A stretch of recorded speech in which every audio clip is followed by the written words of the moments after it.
আসসালামু আলাইকুম ওয়া রাহমাতুল্লাহি ওয়া বারাকাতুহু। আলহামদুলিল্লাহ ওয়াহদা ওয়া সালাতু ওয়া সালামু আলা মান লা নাবিয়্যা বা'দা। সম্মানিত উপস্থিতি, রমজান মাস সিয়াম সাধনার মাস। সেই মাসে মহান রব্বুল আলামিন আমাদেরকে কোরআন কারীমের অবমাননা প্রতিবাদে এখানে একত্রিত হওয়ার জন্য তৌফিক দান করেছেন।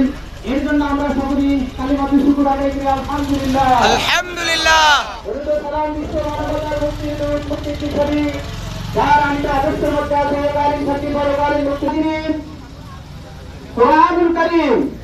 এটা মুসলমানের রক্তের সঙ্গে সম্পর্ক, এটা মুসলমানের হৃদয়ের স্পন্দনের সঙ্গে সম্পর্ক। এই জায়গায় যদি কোনো নাস্তিক মোরতাদ বেঈমান হাত দেয়, সেখানে সেক্ষেত্রে মুসলমান ঠিক থাকতে পারে না। ঠিক না?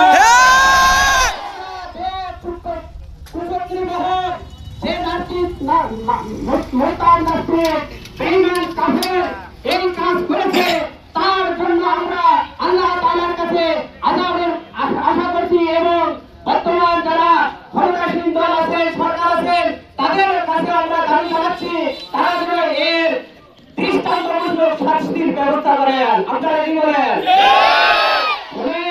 ব্রিটিশ থেকে শুরু করে নিয়ে দুনিয়ার পরিস্থিতি থেকে ইসলামের শত্রু আছে থাকবে, কিন্তু তাই বলে আমরা মুসলমান বসে থাকবো না।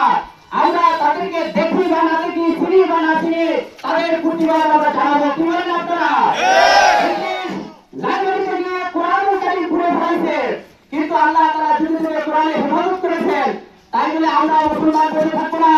আল্লাহ তাআলা আমাদের সকলকে এর গভীর থেকে গভীর প্রতিবাদ নিন্দা জানার জন্য তৌফিক দান করে। আর সরকার মহোদয়ের কাছে আমরা আবেদন জানাই, তিনি যেন এর দৃষ্টান্তমূলক শাস্তির ব্যবস্থা করে।